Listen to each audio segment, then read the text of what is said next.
사람은 누구나 죄에 넘어집니다. 특히 같은 죄에 반복해서 넘어질 때 우리는 스스로가 너무 미워지고 실망할 때가 있습니다. 마음으로는 다시는 그러지 않겠다고 다짐하지만 어느 순간 또다시 같은 자리에 서 있는 자신을 발견하게 됩니다. 그때마다 깊은 자책과 절망이 밀려와 하나님 앞에 설 용기도 잃어버리곤 합니다.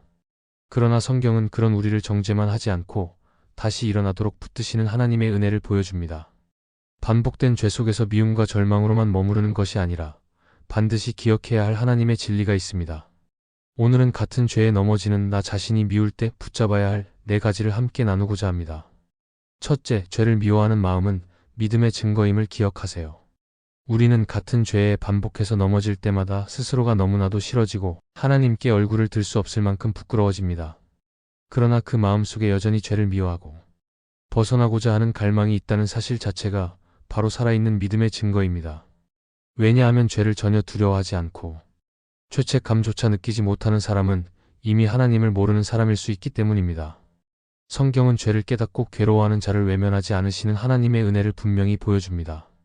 죄를 미워한다는 것은 내 마음속에 성령께서 역사하고 계신다는 증거입니다. 세상 사람들은 죄를 지으면서도 전혀 문제 삼지 않습니다. 오히려 그 죄를 즐거움으로 여기거나 자랑하기까지 합니다. 그러나 하나님을 믿는 사람은 그렇지 않습니다. 같은 죄를 반복할 때마다 마음이 괴롭고 후회가 밀려옵니다. 이것은 이미 내 안에 믿음이 살아있고 하나님을 향한 양심이 깨어있다는 것을 말해줍니다. 따라서 우리는 죄에 넘어질 때마다 자기 자신을 미워하기만 할 것이 아니라 그 미움조차 믿음의 증거임을 기억해야 합니다.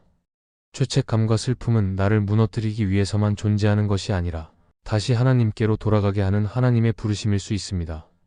바울 역시 로마서 7장에서 자신이 원하는 선은 행하지 못하고 원치 않는 악을 행한다는 고백을 했습니다. 바울은 사도로서 탁월한 믿음의 사람이었지만 동시에 죄와 싸우는 치열한 현실을 고백한 것입니다. 그러나 그 고백 속에는 분명한 특징이 있습니다. 죄를 그냥 받아들이거나 합리화하지 않고 죄를 미워하며 탄식하고 있다는 점입니다. 그는 자신을 두고 오라 나는 곤고한 사람이라고 부르며 절망했지만 그 안에서 오히려 예수 그리스도의 은혜를 더욱 깊이 붙잡게 되었습니다. 우리 역시 마찬가지입니다. 죄에 대하여 아무런 갈등이 없는 상태가 가장 위험한 상태입니다. 그러나 반복된 죄에 넘어지면서도 여전히 괴로워하고 하나님 앞에 서기를 두려워하면서도 다시 회개하는 마음이 있다면 그것은 성령께서 우리 안에서 일하신다는 살아있는 증거입니다. 죄를 미워하는 마음은 또한 우리를 다시 거룩의 길로 이끌어갑니다. 만약 죄를 미워하지 않는다면 우리는 점점 죄와 타협하고 결국 죄를 습관처럼 여기며 살게 될 것입니다. 그러나 죄를 미워하기에 다시 일어나고 싶고 하나님 앞에서 새롭게 살고 싶다는 마음이 생깁니다. 이것이 바로 회개의 시작입니다. 하나님께서는 상한 심령을 멸시하지 않으신다고 말씀하셨습니다. 마음이 찢어지고 애통하는 그 자리에 하나님은 오셔서 회복의 은혜를 주십니다. 그러므로 내가 반복해서 죄에 넘어지는 자신을 미워한다면 그 미움 속에 담긴 믿음을 보아야 합니다. 그 미움은 하나님을 향한 갈망이고 다시 거룩하게 살고 싶은 열망이기 때문입니다. 현실 속에서 우리는 자주 자신을 정죄하며 낙심합니다. 왜 나는 여전히 같은 죄를 반복할까? 왜 다른 사람들처럼 강한 믿음을 갖지 못할까 자책합니다. 그러나 중요한 것은 죄와 싸우고자 하는 의지, 죄를 향한 거부감, 그리고 하나님께로 돌아가고자 하는 마음입니다. 이것이 바로 진짜 믿음입니다. 하나님을 사랑하기에 죄가 괴롭고 하나님을 의지하기에 죄를 벗어나고 싶어하는 것입니다. 세상에서 가장 위험한 상태는 죄를 지으면서도 전혀 문제 삼지 않는 마음입니다. 그러나 같은 죄에 반복해 넘어지면서도 여전히 그것을 싫어하고 하나님께 나아가려는 마음이 있다면 하나님은 그 마음을 결코 버리지 않으십니다. 따라서 우리는 같은 죄에 넘어질 때 절망 속에만 머물 것이 아니라 죄를 미워하는 내 마음을 통해 내 믿음이 여전히 살아있음을 확인해야 합니다. 죄책감은 나를 무너뜨리는 무기가 아니라 오히려 하나님께로 더 가까이 가게 만드는 은혜의 도구가 될 수 있습니다. 넘어짐 속에서 다시 일어나려는 발걸음, 그것이 곧 믿음의 삶입니다. 그러므로 죄를 미워하는 마음을 단순히 부끄럽게 여기지 말고 하나님 앞에서 믿음의 증거로 붙잡으시기 바랍니다. 둘째, 예수님의 보혈은 반복된 죄도 덮을 만큼 크다는 것을 기억하세요. 우리가 같은 죄에 반복해서 넘어질 때 가장 먼저 드는 생각은 과연 하나님께서 이번에도 나를 용서해 주실까 하는 의심입니다. 죄책감은 우리를 무겁게 짓누르고 반복된 실패는 마치 스스로 은혜를 받을 자격이 없다는 결론으로 이끌기도 합니다. 그러나 여기에서 반드시 기억해야 할 사실은 예수님의 보혈이 우리의 죄보다 크다는 진리입니다. 성경은 예수님의 보혈이 모든 죄를 깨끗하게 하신다고 증언합니다. 모든 죄에는 단순히 한두 번의 실수가 아니라 반복된 죄, 깊이 뿌리 박힌 죄, 심지어 사람들 앞에 드러낼 수 없는 은밀한 죄까지 포함됩니다. 그 모든 죄가 예수님의 십자가 보혈 안에서 덮이고 사라집니다. 그러므로 우리는 용서의 근거를 내 노력이나 성실함에서 찾지 말고 오직 예수님의 보혈에서 찾아야 합니다. 예수님의 제자 베드로를 떠올려 보아야 합니다. 그는 예수님을 따르겠다고 굳게 다짐했지만 주님이 잡히시는 그날 밤에 3번이나 부인했습니다. 그것도 단순히 연약해서가 아니라 두려움에 사로잡혀 주님을 전혀 모른다고까지 말했습니다. 그러나 예수님은 그런 베드로를 버리지 않으셨습니다. 부활하신 후 갈릴리 바닷가에서 다시 만나주셨고 3번이나 내 양을 먹이라 하시며 사명을 회복시켜 주셨습니다. 베드로가 넘어졌지만 다시 세움을 받은 이유는 그의 충성심 때문이 아니라 예수님의 사랑과 보혈 때문이었습니다. 우리도 동일합니다. 반복된 죄로 인해 자책하는 순간에도 주님의 은혜는 여전히 우리를 붙들고 계십니다. 예수님의 보혈은 과거의 죄뿐만 아니라 지금의 죄와 앞으로의 죄까지도 덮을 만큼 충분히 크고 넉넉합니다. 신앙생활을 하면서 우리는 자주 사람의 기준으로 은혜를 제한합니다. 사람은 3번, 4번 용서해 주다가도 더는 용납하지 못하는 순간이 옵니다. 그러나 하나님의 은혜는 다릅니다. 예수님의 제자들이 예수님께 몇 번까지 용서해야 하느냐고 물었을 때 예수님은 7번이 아니라 70번을 7번이라도 용서해야 한다고 말씀하셨습니다. 이것은 단순히 숫자의 문제가 아니라 하나님의 용서에는 끝이 없음을 보여주신 말씀입니다. 예수님의 보혈은 우리가 다시는 용서받을 수 없다고 느낄 때조차 여전히 우리를 덮고 있습니다. 우리가 같은 죄에 넘어지며 낙심할 때 사단은 속삭입니다. 너는 변하지 못한다. 하나님도 이제는 너를 포기하셨을 것이다. 내가 무슨 자격으로 다시 기도하겠느냐. 이러한 거짓말로 우리의 믿음을 무너뜨리려 합니다. 그러나 우리는 반드시 기억해야 합니다. 사단이 아무리 정죄한다 해도 예수님의 보혈이 그 모든 정죄 위에서 역사하고 있다는 사실을 말입니다. 로마서 8장은 누가 능히 하나님의 택하신 자들을 송사하리요. 의롭다 하신 이는 하나님이시라고 말합니다. 내 죄를 덮고 정죄를 깨뜨리는 힘은 내 결심이나 성취가 아니라 예수님의 보혈입니다. 예수님의 보혈은 단순히 우리의 죄를 덮는 것에서 끝나지 않습니다. 죄의 무게로 눌려 낙심한 마음에 소망을 주고 다시 일어설 수 있는 힘을 줍니다. 죄의 사슬은 우리의 의지로는 끊을 수 없지만 보혈의 능력은 그 사슬을 끊어냅니다. 이것은 단지 교리적인 지식이 아니라 실제적인 경험으로 다가와야 합니다. 기도할 때마다, 찬양할 때마다, 성찬에 참여할 때마다 우리는 예수님의 보혈이 지금도 나를 덮고 있다는 사실을 새롭게 붙잡아야 합니다. 그러므로 같은 죄에 넘어져 낙심할 때 가장 먼저 기억해야 할 것은 내가 또 실패했다는 자책이 아니라 예수님의 보혈이 여전히 나를 덮고 있다는 사실입니다. 실패와 좌절 속에서 끝나는 것이 아니라 보혈로 인해 다시 시작할 수 있다는 소망을 붙잡는 것입니다. 우리의 시선이 자기 자신에게 머물면 절망밖에 보이지 않지만 시선을 보혈로 향하면 언제나 은혜가 보입니다. 우리의 믿음은 흔들리고 우리의 결심은 약하지만 예수님의 보혈은 흔들리지 않습니다. 반복된 죄에도 불구하고 여전히 우리를 새롭게 하시는 은혜의 근거가 되기 때문입니다. 따라서 우리는 같은 죄에 넘어질 때마다 내 한계를 바라보며 절망하지 말고 십자가 보혈을 바라보아야 합니다. 보혈이 충분하다는 사실을 마음 깊이 새길 때 우리는 다시 일어날 힘을 얻게 됩니다. 넘어짐 속에서도 주님께서 나를 버리지 않으신다는 확신을 가지게 됩니다. 그러므로 오늘도 반복된 죄에 넘어지며 자책하는 순간마다 우리는 예수님의 보혈이 우리의 죄보다 크며 그 은혜가 결코 끊어지지 않는다는 사실을 마음에 깊이 새겨야 할 것입니다. 셋째, 나의 연약함 속에서 하나님의 능력이 드러난다는 것을 기억하세요. 우리는 누구나 연약합니다. 신앙생활을 오래 한 사람이라도 넘어질 수 있고 눈물로 회개한 자리에서도 다시 실수할 수 있습니다. 그러한 모습은 우리를 더욱 낙심하게 만들고 스스로 신앙이 없는 사람처럼 보이게 합니다. 그러나 성경은 우리의 연약함을 부끄럽게만 여기지 않고 오히려 그 속에서 하나님의 능력이 나타난다고 말씀합니다. 사도 바울은 자신의 가시와 같은 약함을 놓고 하나님께 3번이나 간구했지만 하나님은 그 기도를 다르게 응답하셨습니다. 하나님은 바울에게 내 은혜가 내게 족하다고 하시며 이는 약한 데서 능력이 온전하여진다고 말씀하셨습니다. 바울은 그 이후로 자신의 연약함을 숨기지 않았습니다. 오히려 약함을 기뻐하고 자랑하며 그 안에서 하나님의 능력이 드러난다고 고백했습니다. 이것은 우리에게 매우 중요한 교훈이 됩니다. 사람들은 흔히 강해야 성공할 수 있고 능력이 있어야 하나님의 일을 할 수 있다고 생각합니다. 그러나 하나님은 오히려 우리의 연약함을 사용하십니다. 왜냐하면 그 약함이 있어야 하나님의 능력이 나타나고 우리의 자랑이 사라지며 오직 주님의 은혜만 드러나기 때문입니다.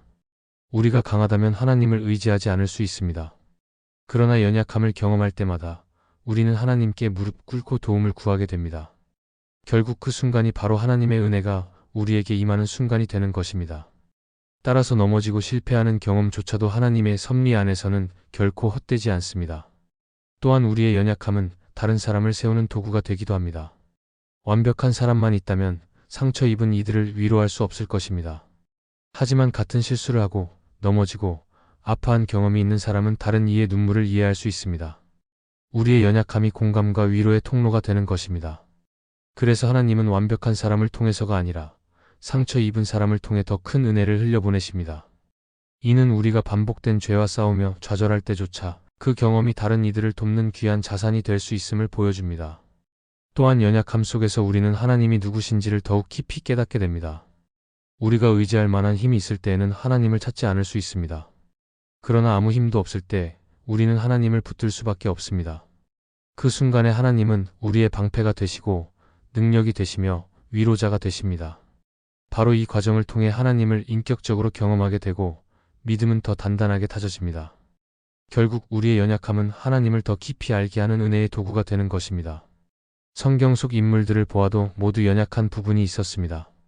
모세는 말을 잘하지 못했고 다윗은 죄에 넘어졌으며 베드로는 예수님을 3번이나 부인했습니다. 그러나 하나님은 그들의 약함을 내버려 두지 않으시고 그 속에서 일하셨습니다. 모세는 하나님의 능력으로 이스라엘을 출애굽시켰고 다윗은 회개를 통해 하나님의 마음에 합한 왕이 되었으며 베드로는 연약함을 통과한 뒤 초대 교회의 기둥이 되었습니다. 이처럼 하나님의 능력은 인간의 연약함 속에서 가장 선명하게 드러납니다. 우리의 삶도 다르지 않습니다. 넘어짐 때문에 낙심할 때가 있지만 그때마다 하나님의 은혜는 더욱 분명하게 드러납니다. 내가 할 수 없다는 고백 위에 하나님이 하신다는 확신이 세워집니다. 나의 부족함이 드러날수록 하나님의 영광은 더욱 선명하게 빛나게 됩니다. 그러므로 우리는 연약함 때문에 절망할 필요가 없습니다. 오히려 그것이 하나님의 능력이 임하는 자리가 된다는 사실을 기억해야 합니다. 결국 연약함은 우리의 실패가 아니라 하나님의 은혜가 더 깊이 스며드는 창구입니다. 우리의 힘으로는 같은 죄를 이길 수 없지만 그 연약함을 주 앞에 올려드릴 때 하나님의 능력이 함께 하십니다. 오늘도 자신의 연약함으로 인해 낙심하는 이가 있다면 그 마음속에 하나님의 능력이 임하고 있음을 믿어야 할 것입니다. 그 은혜를 신뢰하며 걸어갈 때 하나님은 약한 자를 들어 강하게 하시고 부족한 자를 통해 당신의 일을 이루어 가실 것입니다. 넷째, 같은 죄에 넘어질 때 자기의가 무너지고 은혜만 남는다는 것을 기억해야 합니다. 인간은 본능적으로 자신이 선하게 살고 있다는 자부심을 가지고 싶어 합니다. 누구보다 잘 살고 있다고, 다른 사람들보다는 더 낫다고 여기고 싶은 마음이 있습니다. 그러나 반복된 죄의 경험은 이 자기의를 산산조각내는 경험을 줍니다. 내가 아무리 결심하고 다짐해도 다시 죄에 무너지는 현실을 마주할 때 인간의 힘으로는 스스로를 의롭게 만들 수 없다는 사실이 드러납니다. 그래서 바울은 로마서에서 자신을 고백하며 오라 나는 곤고한 사람이라고 탄식했습니다. 이 고백은 자신의 무능함을 드러내는 동시에 오직 주님만이 구원자이심을 인정하는 자리였습니다. 우리가 같은 죄에 반복해 넘어질 때 스스로를 향해 실망과 분노를 느낄 수 있습니다. 그러나 그 순간이 바로 은혜를 깊이 깨달을 수 있는 통로가 됩니다. 내 의로는 도저히 설 수 없음을 체험하기에 주님의 의가 내 삶을 덮어주셔야 한다는 사실을 더 깊이 알게 됩니다. 팀 켈러는 그의 책 복음에서 이렇게 설명합니다. 복음은 우리가 생각하는 것보다 더 철저히 타락했고 동시에 우리가 상상하는 것보다 더 철저히 사랑받고 있다는 것을 보여준다. 이 말처럼 같은 죄 앞에 무너지는 내 모습은 내가 얼마나 연약한 존재인지를 드러내지만 그럼에도 불구하고 여전히 포기하지 않으시는 하나님의 은혜는 나를 세워주십니다. 자기의가 무너진다는 것은 부끄러운 일이 아니라 은혜를 경험할 수 있는 길이 됩니다. 왜냐하면 자기의는 하나님을 의지하지 못하게 만드는 가장 큰 장애물이기 때문입니다. 바리새인들이 율법을 지킨다고 자부했지만 결국 예수님 앞에서 의롭다 하심을 얻지 못한 것은 자기의를 붙들고 있었기 때문입니다. 반대로 세리와 죄인은 하나님 앞에 서서 감히 눈을 들지도 못했지만 긍휼을 구했을 때 의롭다 하심을 얻었습니다. 자기의가 무너져야 하나님의 의가 임할 수 있습니다. 반복된 죄는 인간의 연약함을 분명히 드러내지만 동시에 은혜 없이는 한순간도 설 수 없음을 깨닫게 해줍니다. 따라서 같은 죄 앞에서 좌절할 때 우리는 절망으로 끝나서는 안 됩니다. 오히려 그 순간을 통해 주님의 은혜가 얼마나 큰지, 내 삶에 얼마나 절실히 필요하지를 고백해야 합니다. 자기의가 무너지는 자리에서 인간은 자신을 포장하지 않고 하나님께 나아가게 됩니다. 그 자리에서 참된 회개가 이루어지고 참된 의는 오직 믿음을 통해 주어지는 하나님의 선물임을 깨닫게 됩니다. 결국 반복된 죄는 우리를 철저히 낮추어 주님 앞에서 겸손하게 만들고 은혜만이 전부라는 사실을 붙들게 합니다. 우리는 넘어지지 않겠다고 다짐할 때보다 넘어졌을 때 은혜를 더 크게 느끼게 됩니다. 스스로의 힘으로는 설 수 없음을 알기에 더욱 주님을 붙들고 주님의 십자가를 바라보게 됩니다. 그래서 반복된 죄가 주는 아픔 속에서 자기의가 무너지고 은혜만 남는 순간은 결코 헛된 시간이 아니라 은혜로 나아가는 길이 되는 것입니다. 우리는 살아가며 같은 죄에 반복해서 넘어질 때가 있습니다. 그럴 때마다 스스로를 미워하고 낙심하기 쉽습니다. 그러나 그 순간이 끝이 아니라 하나님의 은혜를 더욱 깊이 경험할 기회가 된다는 사실을 잊지 말아야 합니다. 죄를 미워하는 마음은 믿음이 살아있다는 증거이고 예수님의 보혈은 우리의 반복된 죄보다 크며 연약함 속에서 오히려 하나님의 능력이 드러납니다. 또한 같은 죄에 무너질 때 자기의가 사라지고 오직 은혜만이 남게 됩니다. 이것이 복음의 본질입니다. 우리가 할 수 있는 일은 다시 주님 앞에 나아가 은혜를 붙드는 것입니다. 주님의 보혈은 오늘도 여전히 우리를 덮고 있으며 하나님의 사랑은 결코 끊어지지 않습니다. 반복되는 실패 속에서도 하나님의 은혜는 변함없고 그 은혜가 우리를 다시 일으켜 세웁니다. 그러므로 낙심하지 말고 은혜를 의지하며 다시 일어나야 합니다. 결국 우리의 삶은 완전함으로 증명되는 것이 아니라 은혜를 붙들고 끝까지 주님께 나아가는 걸음으로 증명되는 것입니다. 이 말씀이 마음의 은혜가 되셨다면 좋아요와 구독으로 함께 해주세요. 그리고 댓글에 아멘이라고 남겨주시면 하나님의 은혜가 더 많은 사람들에게 전해질 것입니다. 여러분의 삶 위에 하나님의 은혜가 언제나 함께 하시기를 바랍니다. 감사합니다.